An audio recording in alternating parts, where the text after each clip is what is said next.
benvenuti a questo nuovissimo viaggio. Questo sarà un viaggio molto particolare perché è un viaggio a sorpresa per la mamma di Lucia e non ha idea di dove la stiamo portando. Lei è convinta che andremo a Londra perché in qualche modo l'abbiamo convinta noi che andrà a Londra, però sarà solo lo scalo. Quindi vedrete dopo come scoprirà la prossima destinazione che gli aspetta arrivata a Londra. Sei contenta di partire?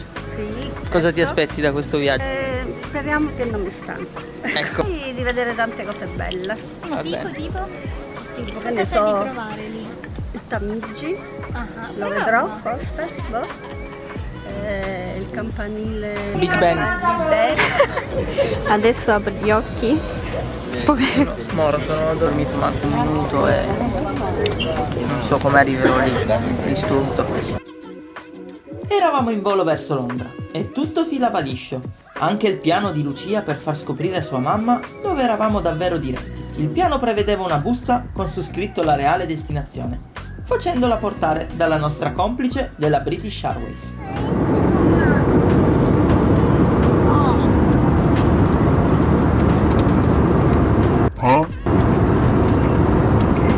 Magari hai vinto 1 milione di euro. Ma è per te? Pinciotta Giovanna.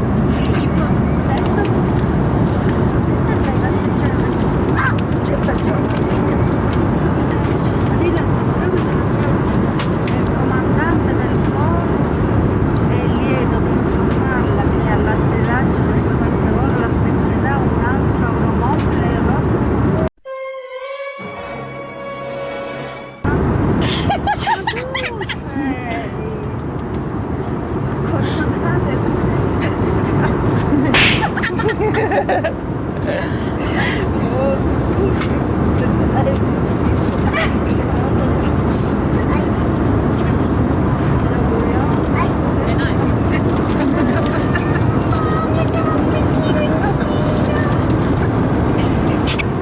Ma dicevo io che l'Inghilterra mi sembrava strana, ci vuole lo stesso. Ci fermiamo in Inghilterra, poi dopo 2 ore prendiamo un po'. Ah, sì. Ma poi dall'Inghilterra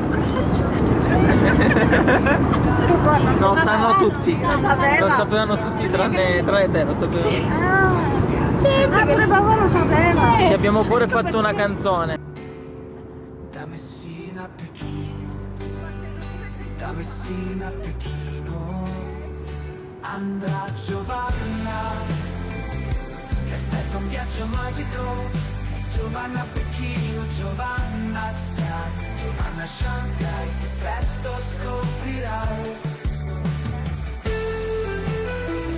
Stiamo aspettando il secondo volo per Pechino, intanto ci siamo fermati a mangiare qualcosa qua in un ristorante dell'aeroporto e ovviamente provi il fish and chips.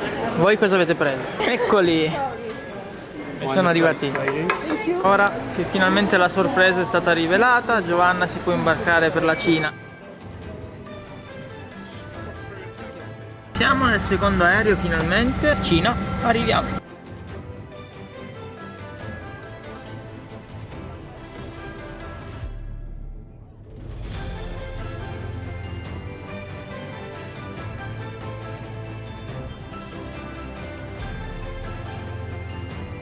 Paese numero 36.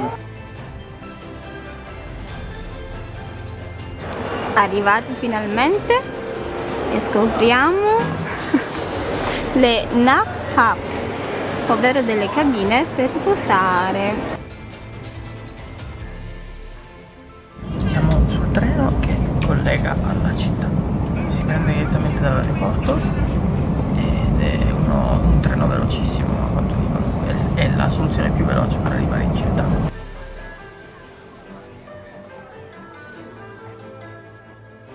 E dopo un giorno di viaggio siamo finalmente a Pechino, dove ci concediamo il primo pasto del viaggio, un pasto molto particolare che non ci ha convinti per niente. Si trattava dell'hot pot, una pentola di brodo in condivisione al centro del tavolo, dove poter immergere carne, pesce, verdure, funghi e noodles. E dopo questo pasto deludente siamo andati a fare il check-in nel nostro primo hotel.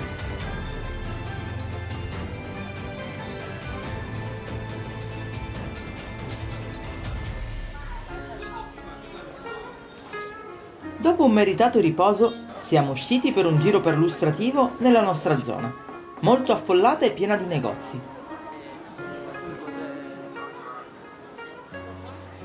Siamo in questo negozio dove vendono ventagli, sono bellissimi, ci sono vari prezzi, sono fatti a mano. Quelli che mi sono piaciuti di più sono questi qua col panda, sono troppo belli.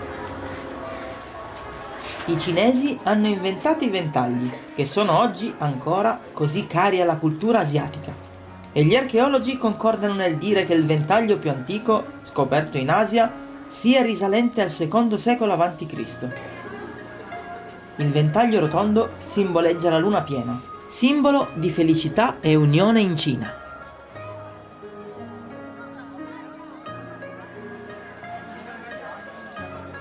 Continua la nostra serata in giro perlustrativo ed è ora di mangiare, così cerchiamo una zona diversa per trovare qualcosa di meglio del pranzo. Ed è andata decisamente meglio. Abbiamo preso questi cosi, sono buonissimi, ce li stiamo divorando e costano pure poco.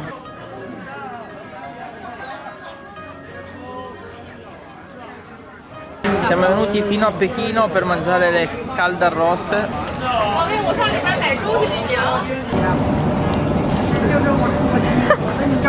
Un attimo dopo, un attimo prima. Buongiorno, è mattina, sono le 6:20 atti. E anche l'alba su Pechino, o un Pechino d'alba c'è. Comunque siamo diretti verso una delle 7 meraviglie del mondo, la muraglia cinese, ed è la mia quarta meraviglia del mondo che vedrò, quindi sono molto emozionato. Abbiamo fatto un po' di spesa per la colazione mentre aspettiamo il pullman per la grande muraglia. Cosa state mangiando? Sembra tipo un panino al burro col cioccolato. E questi due cosa sono invece? Sono dei tè, crediamo, comunque delle bibite, che ci sono state consigliate da un ragazzo carinissimo, gentilissimo, che si è avvicinato a noi. Provando a parlare? Sì, ma provando insomma ad interagire con noi proprio appositamente per suggerirci di prendere queste due bevande, perché come sapore dovrebbe avvicinarsi a quello che noi beviamo. Esatto, quello me l'ha consigliato a me e quello gliel'ha consigliato a lei, quindi adesso lo testeremo. Sa niente. È stata l'acqua aromatizzata. Vediamo quando... Cavolo. Hai visto quello? E il mio sa ancora meno di... Ancora meno. Siamo all'ingresso della Grande Muraglia, questa è la sezione Mutianu, non conosco bene la pronuncia, scusate. In teoria dovrebbe essere la sezione meno visitata, ma come potete vedere c'è un sacco di gente, perché è un giorno festivo anche, hanno detto, quindi sarà anche per quello. Abbiamo 2 ore così di camminata. Speriamo che non mi stanco. A spuntare tra le montagne c'è lei, l'incredibile Grande Muraglia cinese, una delle 7 meraviglie del mondo.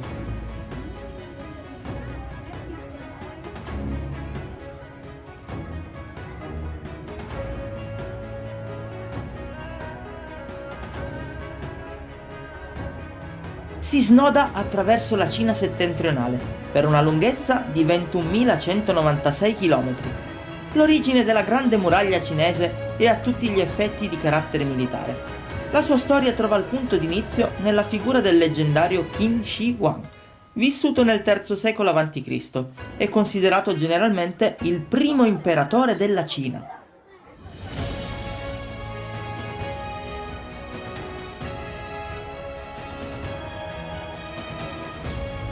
Nel 221 a.C. esce vittorioso dai ripetuti conflitti che coinvolgono per decadi i principali regni della Cina antica, andando ad unificarli sotto il proprio dominio. Temendo insurrezioni future da parte dei singoli territori, ordina l'unificazione delle mura difensive nel 215 a.C. per proteggere il neonato impero dalle minacce situate più a nord. Pensate che la Grande Muraglia cinese è lunga 20.000 km, stiamo percorrendo un pezzo che è lungo circa 5 km. C'è un pezzo che si chiama la scalinata dell'eroe, è la scalinata più ripida della muraglia ed è quella lassù si chiama scalinata dell'eroe proprio perché se uno riesce a scalarla è un eroe. Niente, la salita finisce qua, dobbiamo ritornare giù perché sua mamma è rimasta sotto, quindi andiamo a recuperarla se è ancora lì. Sarà ancora lì tua mamma? Per forza. Se no... Buongiorno, è mattina, sono le 7 e oggi visita alla città proibita.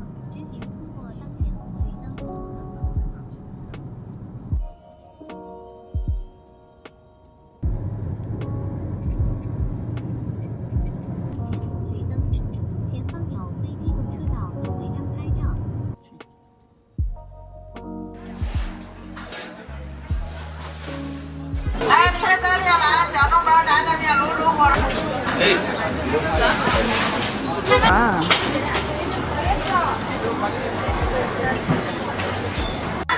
Thank you. Se fate ingresso come noi alla città proibita, toccate i pomelli del portone per buon auspicio e fatevi strada verso la storia. Benvenuti quindi anche alla città proibita, c'è un sacco di gente, veramente tanta, e all'ingresso, dopo che fai la fila, che passi i controlli, ti spingono tutti, quindi tenetevi forte se venite qui a visitare la città proibita perché ti spingeranno come non so che cosa. È stata il palazzo imperiale delle dinastie Ming e Qing. Situata nel centro di Pechino, occupava il centro dell'antico sistema di fortificazioni della città e per quasi 5 secoli è servita come abitazioni degli imperatori e delle loro famiglie, così come centro cerimoniale e politico del governo cinese.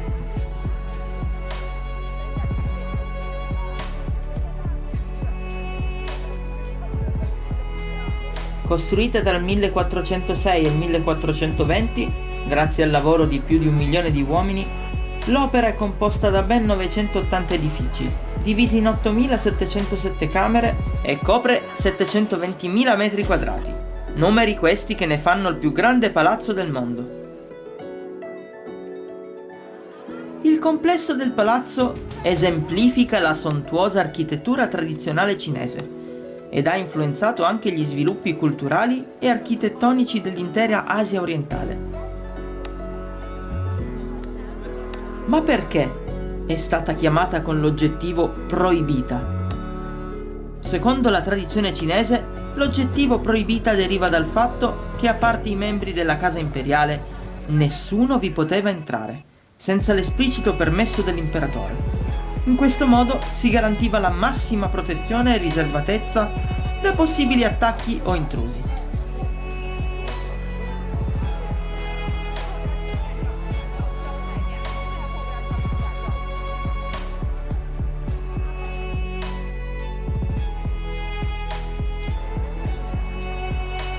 Provare un gelato, lei l'ha già provato, com'è, buono?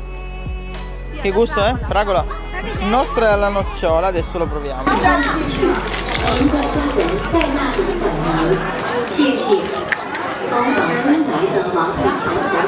Anche se è duro, tra un po' ci lascio i denti attaccati. Mamma che ci va cercando. Perché non ci trova più. Com'è stata la visita? Bella. Ne vale la pena.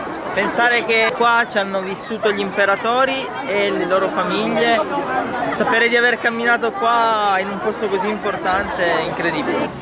Cose che puoi fare in Cina ma non puoi fare in Italia. È vero, è proprio così.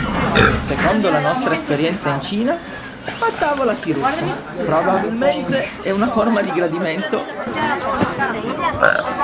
Ma non solo, se volete sapere altre stranezze, i cinesi sputacchiano ovunque. Non so perché lo fanno, ma a Pechino soprattutto i suoni della città sono questi. Oh Dio santo. Con tutti questi scrasci.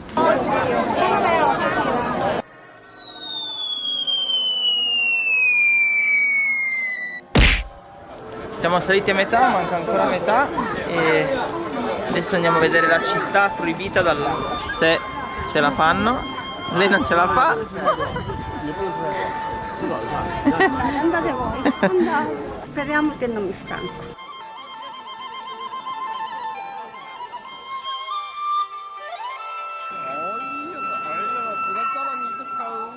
E dopo la salita sulla collina per ammirare la città proibita dall'alto, andiamo verso il Parco Beihai, un bellissimo giardino imperiale che fu aperto al pubblico nel 1925, dove si possono fare tranquille passeggiate e osservare un bellissimo paesaggio naturale.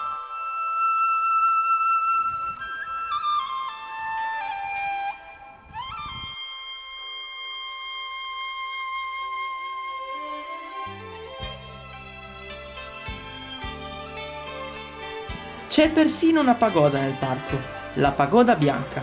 In occasione della visita del Dalai Lama a Pechino nel 1651, fu costruito questo enorme tulipano bianco sull'isola centrale del lago.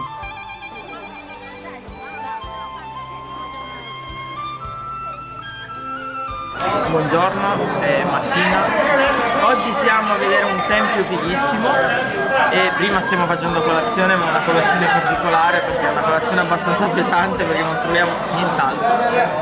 Cosa stiamo mangiando di prima mattina? Noodles con un sacco di verdurine tipo cetrioli, cipolla, sedano, poi i fagiolini, una specie di rapa rossa e una salsa salatissima che serve appunto a salare perché loro mangiano praticamente tutto il sibilo se non grazie a questa salsa. La forchetta rubata alla muraglia cinese. In Cina ci sono dei distributori di acqua sia calda che fredda. Non so perché in Cina vanno matti per l'acqua calda, però si trova ovunque. Ed eccoci benvenuti al Tempio del Paradiso. Lo vedo già lì in fondo, ma non ve lo faccio ancora vedere. Il Tempio del Paradiso, ho detto anche il Tempio del Cielo, oltre ad essere il tempio più importante di Pechino, è uno dei luoghi sacri più importanti di tutta la Cina. La cosa più interessante a mio parere è stato vedere gli anziani che al parco del tempio praticano il Tai Chi, un esercizio cinese che utilizza movimenti lenti e fluidi del corpo per raggiungere uno stato di rilassamento sia del corpo che della mente. Poi ti tiri su. Ah.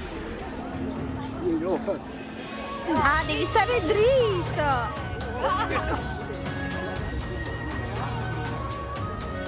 Gli insegnamenti. Le gambe, la forza nelle gambe. Guarda come è dritto. Lui non mette sulle punte. Su tutti i piedi. No, lui alza le punte. Ah, è vero. Lui non alza le punte. Ho preso pure lezione dal cinese, hai visto? Esiste una moltitudine di forme di allenamento, da quelle tradizionali a quelle moderne. Si ritiene che il Tai Chi abbia benefici per la salute mentale e fisica, migliorando le posture, l'equilibrio, la flessibilità e la forza. Le pratiche moderne del Tai Chi includono spesso sequenze di movimenti lenti coordinati con la respirazione profonda e l'attenzione mentale. Incredibile. Il tempio è così sacro e importante perché era il luogo in cui l'imperatore realizzava sacrifici per ringraziare il cielo per i frutti ottenuti e pregava per i futuri raccolti.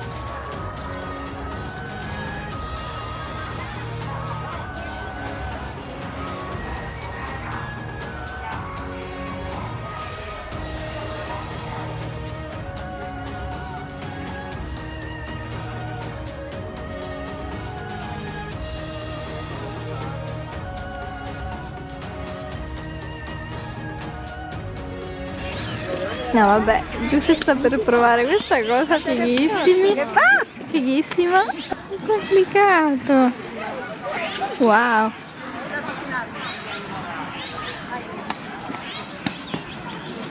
Wow.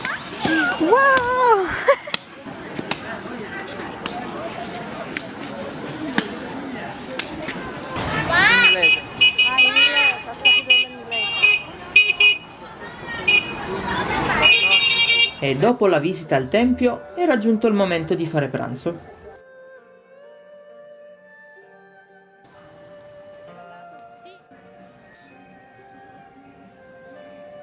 Ora mangiamo questo riso. Di cosa sa? Non è male. È buono, è buono. Non so descriverlo però. Nemmeno io.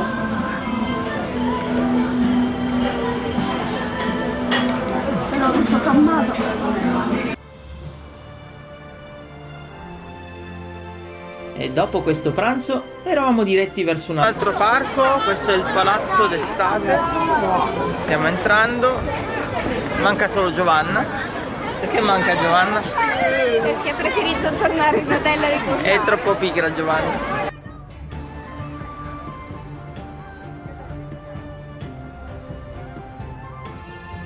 Il Palazzo d'Estate è uno dei 4 giardini classici più famosi della Cina, conosciuto per la sua combinazione armoniosa fra il paesaggio naturale e l'edificio artificiale.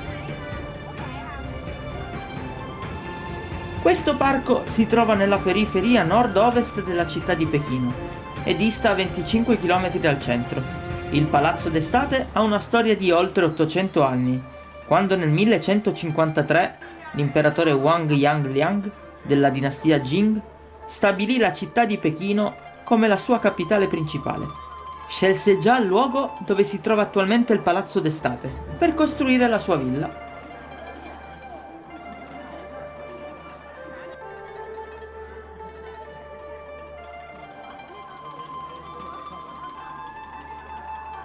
Ho già fatto tante scale e queste sono le altre scale da fare. Questa cosa è molto demoralizzante. Molto demoralizzante. Utilizzato come giardino imperiale da varie dinastie, il Palazzo d'Estate diventò un piacevole diversivo che la dinastia Qing usò per fuggire dal caldo estivo della città proibita.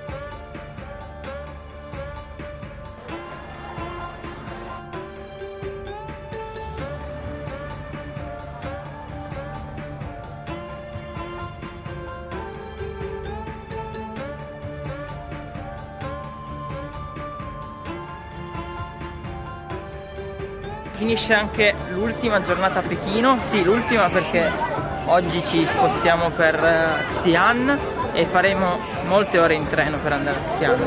Cosa c'è a Xi'an? A Xi'an c'è l'armata di terracotta, sono i guerrieri che sono stati ritrovati negli scavi, è una delle attrazioni principali da vedere in Cina, quindi oggi ci godiamo l'ultimo giorno a Pechino.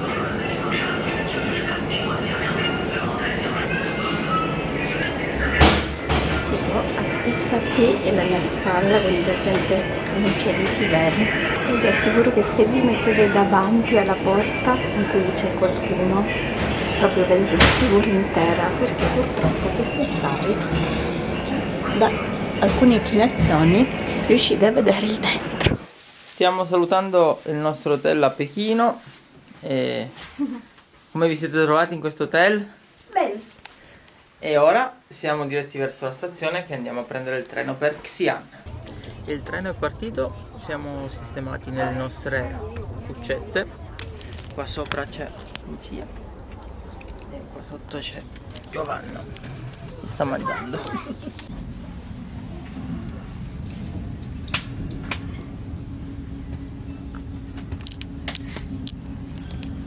Buongiorno, la notte è andata bene. Siamo anche riusciti a dormire, sono molto comodi questi treni perché non si sente niente, né i sobbalzi né... cioè sembra di stare immobili, quindi approvo dormire sui treni in Cina.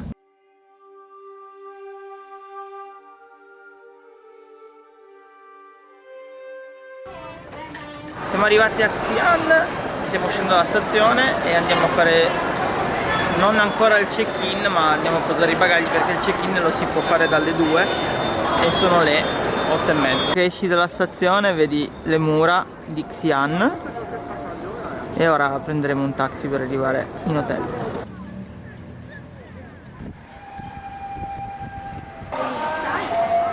Siamo nella zona dell'hotel ed è pieno di negozietti e commercianti che vendono per strada. Cioè è incredibile, c'è di tutto qua, bellissimo. Così non si rovinano.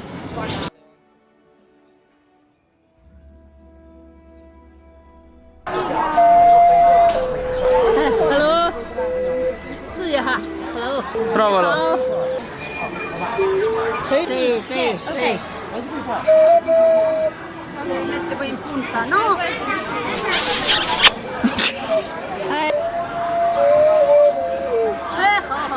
Ma che te Gli vedi? affari di giù. Ok.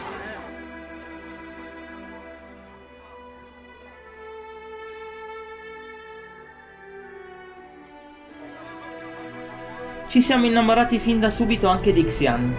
Aveva qualcosa di diverso da Pechino. Aveva a parer mio un mix perfetto tra mura antiche e città moderna. Ed eravamo tra l'altro in una zona molto bella della città.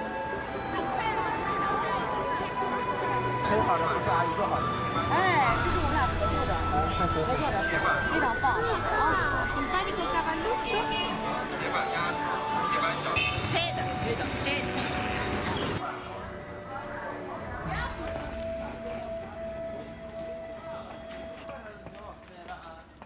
Siamo nel nuovo appartamento, staremo 2 notti. È un appartamento intero, qua c'è il bagno. Questo è tipo il salottino. Una cucina che non useremo. La camera da letto di Giovanna.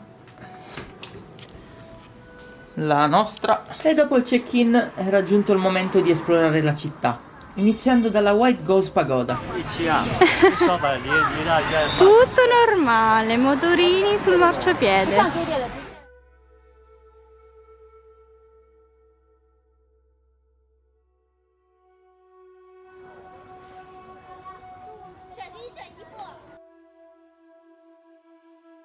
Qui alla Wild Goose Pagoda si stanno facendo i book fotografici.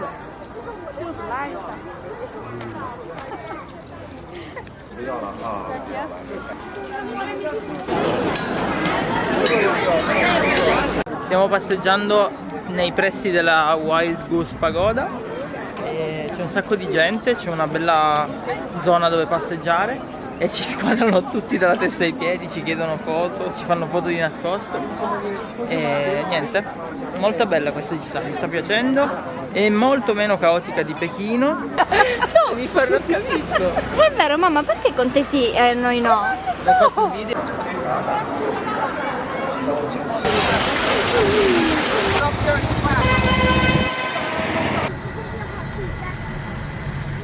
Buongiorno, è mattina e oggi visiteremo l'esercito di terracotta, quindi il vero motivo per cui siamo qui a Xi'an. E comunque non ci sono turisti anche qui, anche oggi, continuano a guardarci tutti da qualsiasi fila, ci chiedono foto, ci sentiamo molto delle celebrità.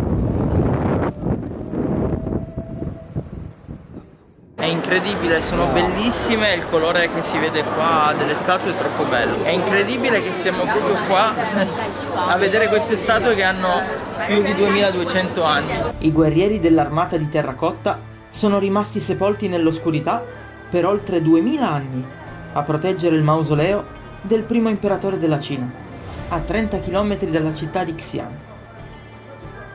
Perché furono realizzati? E chi era il sovrano che avrebbero dovuto proteggere nell'aldilà? Nel 1974 un contadino intento a scavare un pozzo di irrigazione nella regione di Litong, a 30 km da Xi'an, si imbatte in una delle più importanti scoperte archeologiche del XX secolo. Completamente inconsapevole del valore e della portata della scoperta, il contadino aveva portato alla luce la prima di oltre 8000 statue di guerrieri in terracotta risalenti al III secolo a.C.,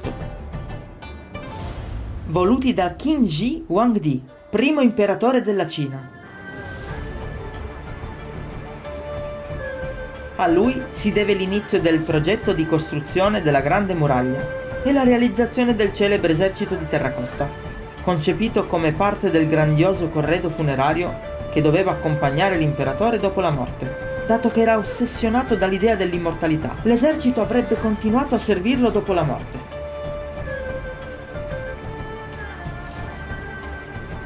Nel 1987 i guerrieri di terracotta sono entrati a far parte della lista del patrimonio dell'umanità dell'UNESCO e oggi rappresentano il simbolo della nazione cinese.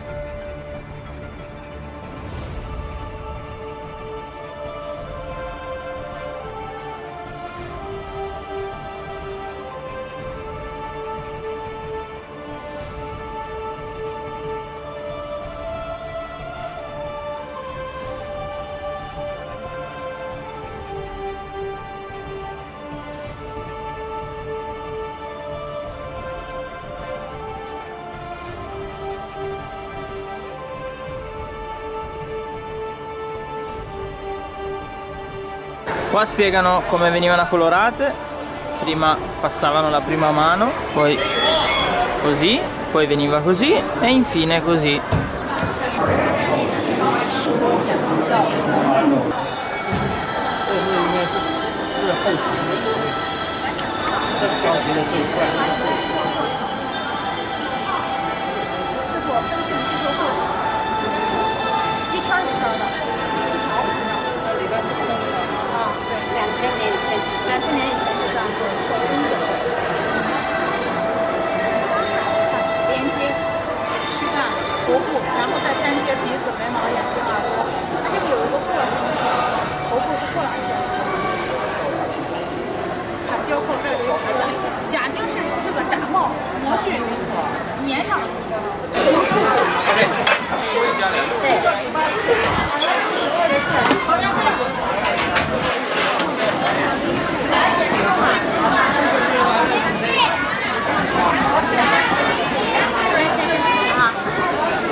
Cosa hai ordinato? Sono dei noodles con pomodoro e uovo. Me le immaginavo sodo, però va bene. Tu Giovanna cosa hai ordinato? Che merda. Sono questi. Questa? Allora siamo in taxi. Abbiamo finito di visitare l'armata di terracotta. C'è un tassista che guida come un pazzo, fa cose mentre guida, taglia e supera dalla corsia di emergenza. Ci siamo quasi schiantati 2 volte. Tanto non capisce quello che sto dicendo, quindi posso tranquillamente fare un video. Continuo a usare il telefono e andiamo verso Xi'an, ma forse ci schiantiamo prima di arrivare a Xi'an. Ci schiantiamo. Allora, c'è una cosa che non vi ho fatto vedere del nostro hotel a Xi'an. Voi avete visto l'interno, avete visto che comunque è una bella stanza, c'è un bel appartamento, insomma c'è tutto. L'esterno, da dove si entra, è questo. Preparatevi. Allora. Queste sono le scale.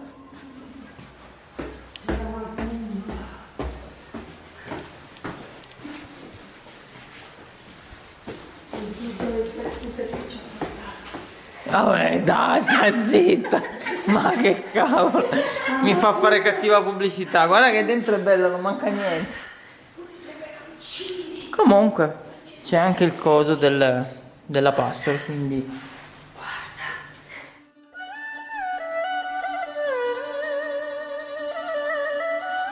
le mura di Xi'an sono molto più recenti rispetto alla grande muraglia cinese. Si differenziano da essa per estensione e grandezza. Ok, siamo in cima. Molto molto bello.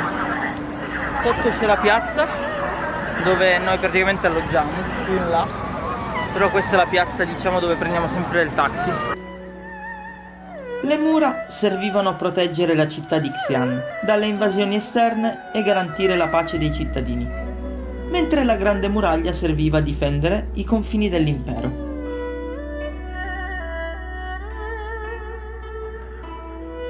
Il percorso delle mura è abbastanza lungo e potete scegliere se farlo a piedi o in bici, e sono circa 14 km.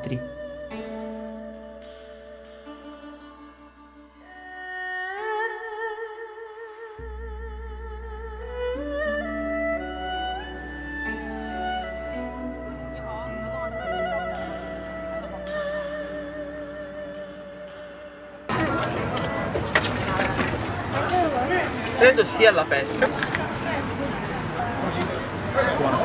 Questa è buona. Vediamo la sua come sarà. Allora, devo dire che il gelsomino praticamente non si sente. Però dai, è un tè zuccherato. Appunto a Pechino ne abbiamo prese 2, quelle che ci aveva consigliato quel ragazzo. Non sapevano di niente. Acqua colorata. Ebbene, le bellissime riprese che avete visto sulla muraglia di Xi'an, sulle mura di Xi'an, vengono dal drone, e grazie a 2 ragazze che abbiamo conosciuto riesco a far volare il drone in Cina, quindi per le prossime tappe a Shanghai forse vi farò vedere anche qualcosa col drone, perché mi hanno registrato su un sito di cui io non potevo praticamente accedere, non potevo scaricare l'applicazione, e quindi loro mi hanno registrato Stasera usciremo con loro e ci sdebiteremo. Abbiamo proposto di uscire assieme, così magari ci fanno vedere anche qualcosa loro e almeno facciamo amicizia con 2 persone del posto. Allora, Dobbiamo ancora imparare i nomi. esatto, ci siamo scritti. Una si chiama Wozi Shan e l'altra ragazza Han I Fan. E la nostra ultima serata a Xi'an giunge al termine così, con la conoscenza di Han Hee-fan e Wo Zi-shan, che io e Lucia ringraziamo ancora tantissimo per la loro amicizia. Anche questa giornata a Xi'an finisce, scusate la stanchezza ma siamo veramente cotti. E come avete visto è stata una serata un po' diversa, abbiamo fatto anche amicizia con 2 ragazze di Xi'an. Quando siamo arrivati in metro, nonostante siamo arrivati in ritardo, poverette hanno aspettato più di 40 minuti, ci hanno accolto con un regalo, cioè un regalo per uno a me e Lucia, e quindi sono state gentilissime, è stata forse l'amicizia più inaspettata che mi sia capitata, veramente senza parole, quindi niente, vi do la buonanotte, ci vediamo domani a Shanghai, la terza città del viaggio, e non vedo l'ora di vederla perché ero molto curioso di vederla. Abbiamo il volo alle 11:30, fra più o meno 2 orette.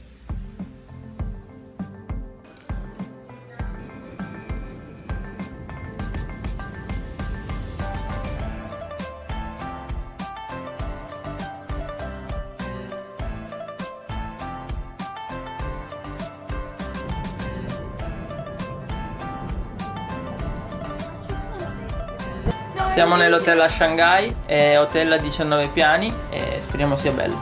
Allora, siamo arrivati in hotel a Shanghai e devo dire che questo è molto bello. Vi faccio solo vedere tanto i letti che abbiamo. Sono questi qua e guardate il pezzo forte, la vista di qua e l'altro pezzo forte e l'altra vista che è la mia preferita. Siamo nei pressi di Bund, che sarebbe un punto panoramico dove si dovrebbe vedere tutto lo skyline di Shanghai. Dicono che di sera è bellissimo.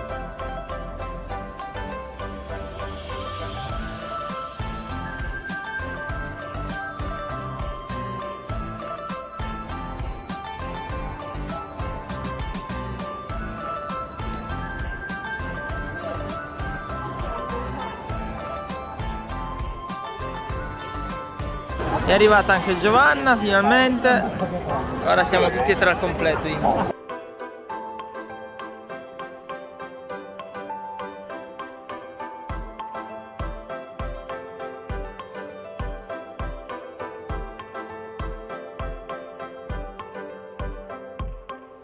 Buongiorno, è mattina, il tempo è come ieri e oggi faremo 3 attività molto interessanti.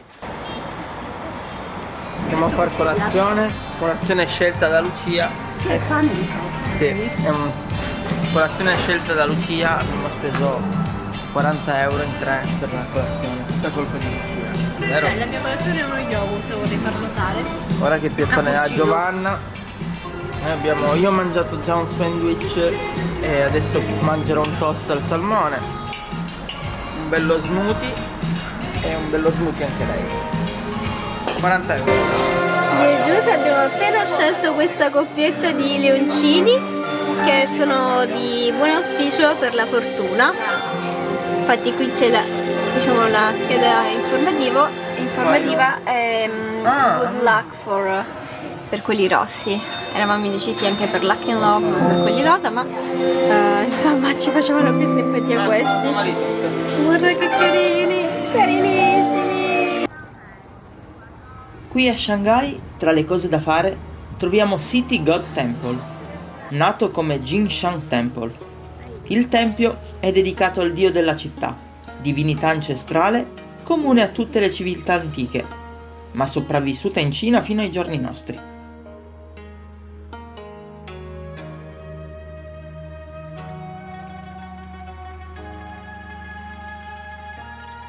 Ci sono delle statue a cui pregare dove vengono presentati dei santi collegati a un particolare anno di nascita. Se per esempio devi cercare il cartello che indica il tuo anno, devi metterti davanti alla figura che lo rappresenta, che ha un nome, un volto o una storia, deporre offerte o accendere incensi. Nelle preghiere possono avvenire richieste di salute, esami scolastici, problemi affettivi, problemi economici. Provate a pensare a un grande santuario cristiano dove siano raccolti in specifici altari tutti i santi patroni dotati di particolari poteri.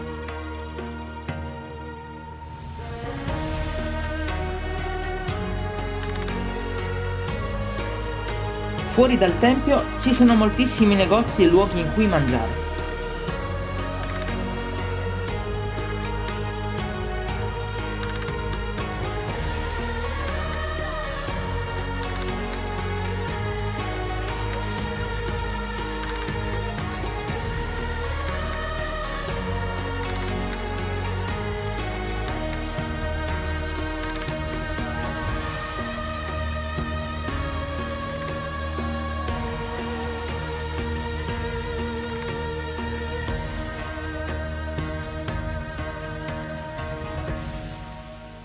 Ci sta per salutare perché se ne rientra in hotel, gli abbiamo chiamato un taxi e quindi non ha internet, non ha soldi perché non può pagare con Alipay, quindi adesso arriverà il taxi che la lascerà, speriamo, in hotel, se no... Speriamo, se no chiamo la polizia.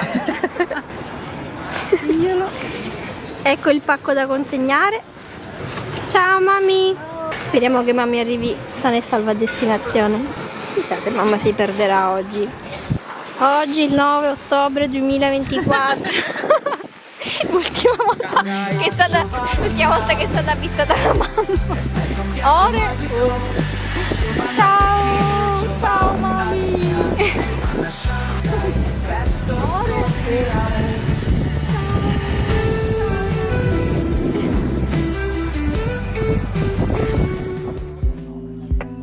E dopo aver lasciato Giovanna siamo andati allo Yu Garden, il giardino del mandarino Yu. Era originariamente un giardino privato progettato e creato nel 1559 da un famoso orticoltore dell'epoca. Il giardino Yu era il più grande e prestigioso di Shanghai.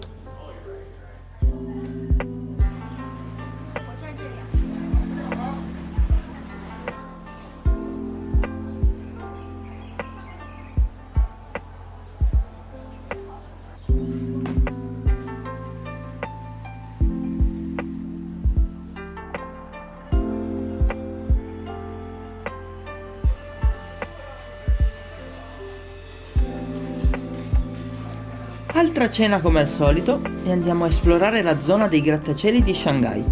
Troviamo la Perla d'Oriente e la Shanghai Tower, il terzo grattacielo più alto al mondo.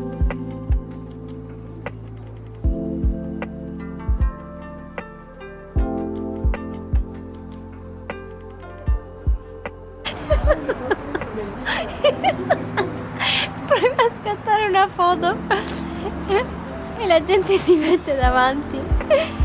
Stavo provando a fare una foto a Giuse ma è fallito il mio tentativo.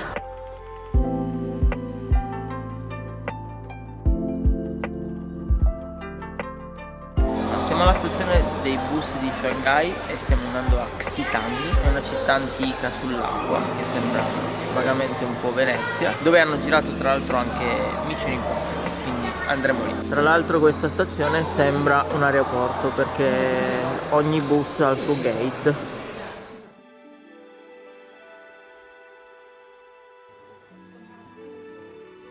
Siamo a Xitang, un piccolo villaggio acquatico con migliaia di anni di storia. Essa risale al 700 a.C. ed è situata a circa 2 ore di pullman da Shanghai. Il villaggio si estende in pianura. Ci sono 9 corsi d'acqua che dividono la città in 8 zone.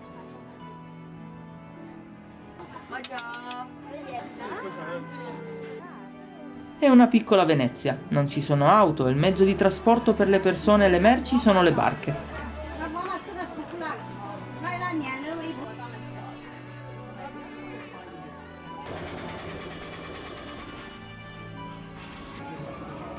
Proprio qui hanno girato anche una scena di Mission Impossible 3 e ovviamente dovevo replicarla. Make a left, go 3/4 of a mile along the river. I got it. Go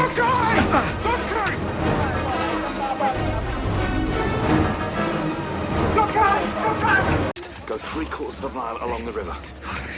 I got it.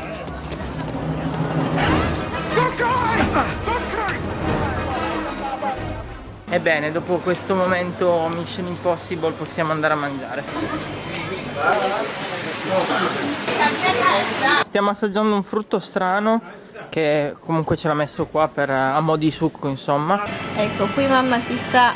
Oh, che schifo. Sta mangiando le zampette di pollo, il polletto.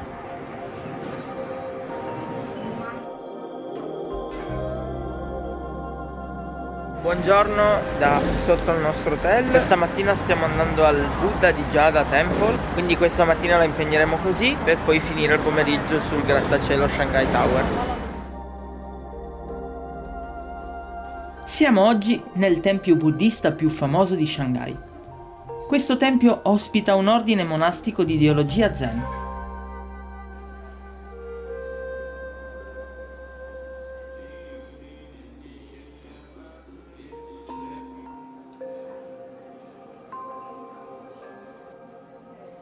Il tempio del Buddha di Jada non spicca per la sua architettura, ma per le preziose sculture di Buddha che conserva al suo interno.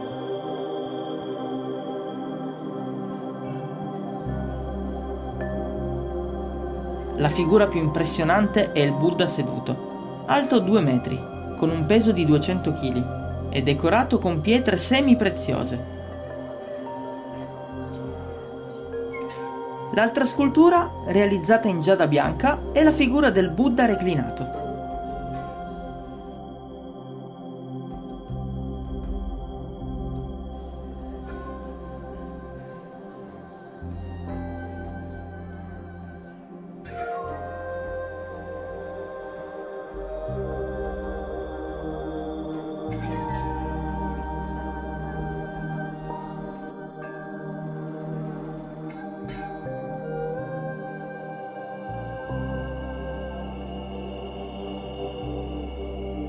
Pensate che questo tempio ha una mascotte. È questo bellissimo gatto bianco e rosso. Si aggira questa razza nel tempio e ci sono molti souvenir dedicati a lui. Stiamo assistendo a una battaglia fra gatti. Finisce la visita al tempio del Buddha di Jada. Ora siamo diretti al museo di Shanghai. Più di 5.000 anni di storia in questo museo e 120.000 pezzi tenuti appunto in esposizione in questo museo. Infine no, non siamo riusciti a visitare il museo. Non c'era posto neanche per le prossime settimane. Bisognava prenotare con largo anticipo. Così siamo andati subito alla Shanghai Tower per vedere lo skyline dall'alto. Fatto.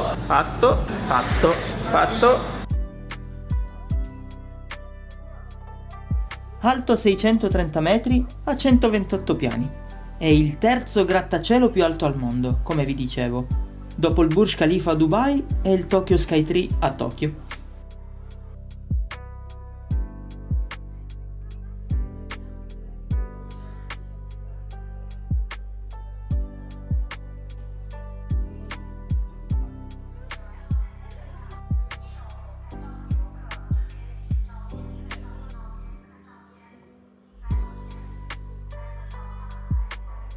Niente male come grattacielo, a parte solo la nebbia, però diciamo che ne è valsa la pena. Siamo sul terzo grattacielo più alto al mondo, quindi lo aggiungo alla lista.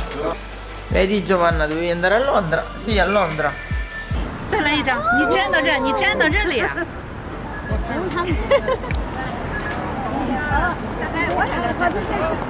又来了啊！进不来，好好拍，好好拍。 Giovanna è qua, fa inversione e arriverà all'hotel. Tanto ci rideremo sopra. Quando sarà tutto a posto questo farà ridere.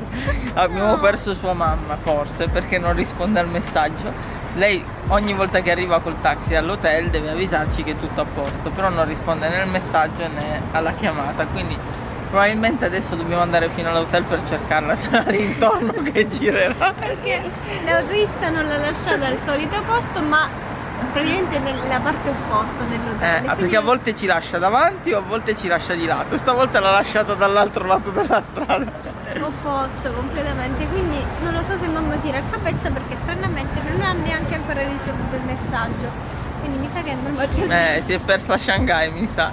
L'ho trovata. Come al solito si deve prima mettere in vestaglia e poi avvisarci. Giuseppe! Cioè, mi fai prendere uno spavento. Dopo esserci assicurati che Giovanna fosse viva, siamo tornati a Bund per vedere anche di giorno il famoso skyline di Shanghai.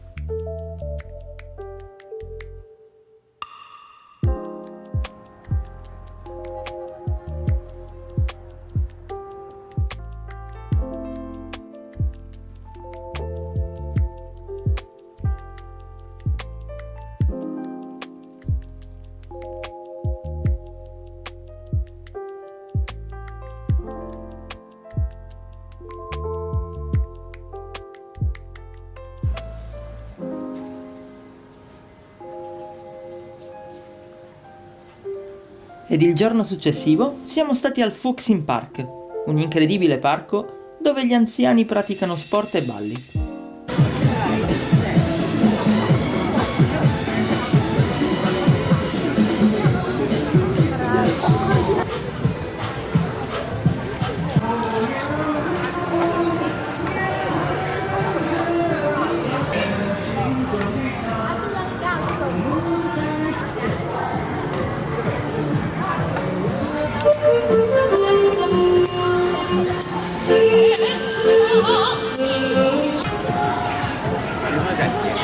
Hello.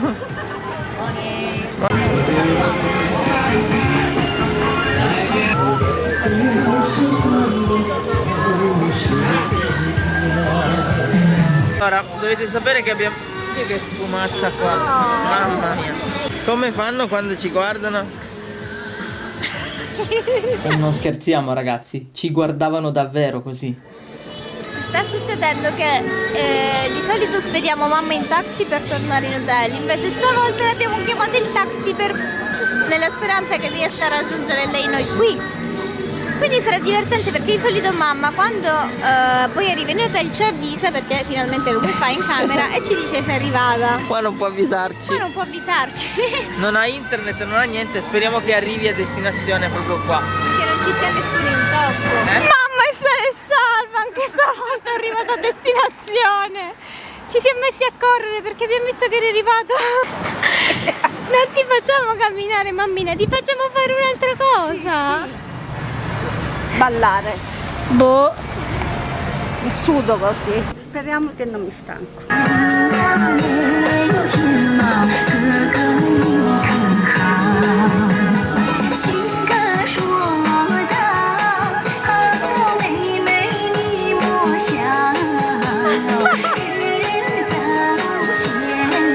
Sei innamorato di Giovanna? Sei innamorato di te? Allora, siamo in un posto molto particolare che ho visto solo qua in Cina. Praticamente questo parco qua si chiama People's Park ed è un parco dove i genitori dei propri figli mettono una specie di curriculum esposto sul proprio figlio per far combinare i matrimoni, insomma. Quindi qua combinano i matrimoni e gli incontri. È interessantissima sta cosa, voglio vederla fino in fondo.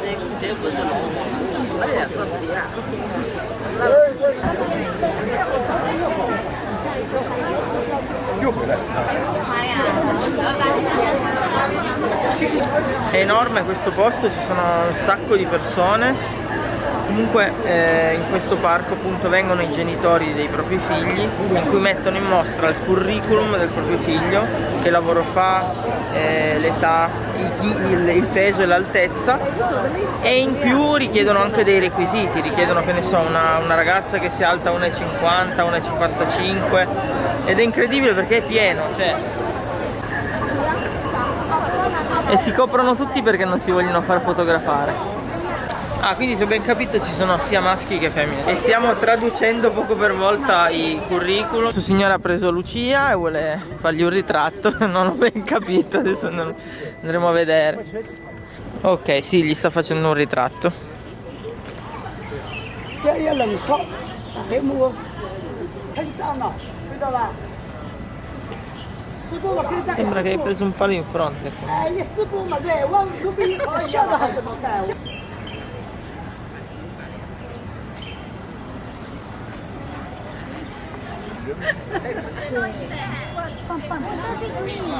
People's Park 人民公园。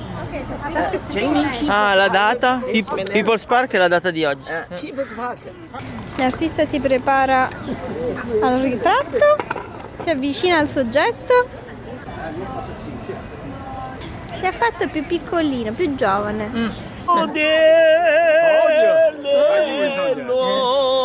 Bravo. Bravo. E tutti vengono a vedere. 再丢几看看，丢几我来看看。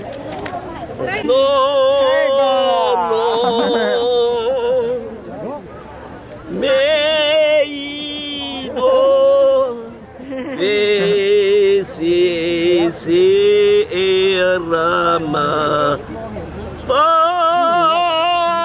Guarda quanta gente c'è dietro.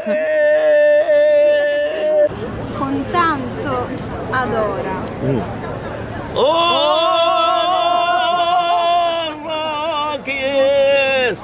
La donna che go tanto adora.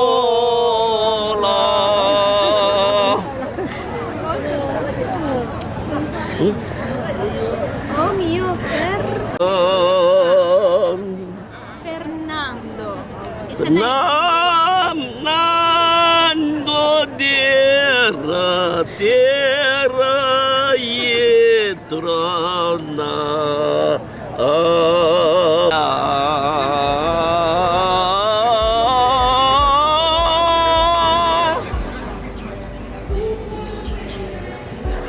Allora, questa è l'ultima cena del viaggio, siamo tornati a riprovare di nuovo il ramen di granchio, perché qua fanno, la loro specialità è il ramen di granchio. Ecco che è arrivato. A me era piaciuto troppo, quindi lo riprovo un'altra volta, molto volentieri perché era buonissimo.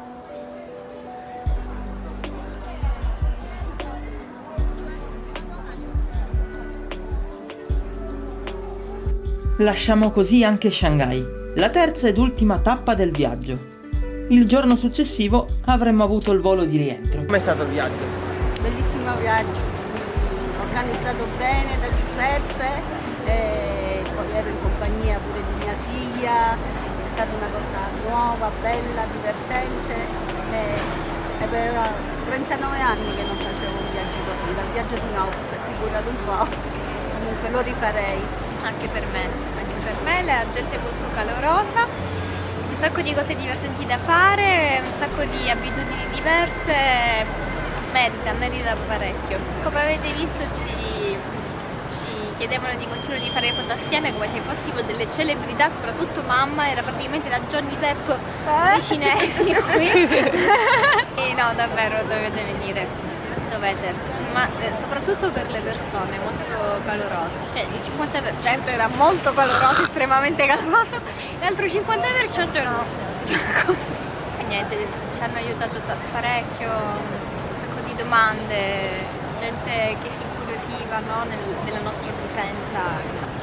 Ebbene, finisce qui. Anch'io concordo con le cose che hanno detto loro, mi sono divertito tanto, abbiamo visto diverse cose, siamo passati dalla storia alla città moderna, insomma, quindi abbiamo fatto 3 tappe che secondo me sono imperdibili per venire in Cina. Siamo partiti da Beijing fino a Xi'an per poi finire a Shanghai.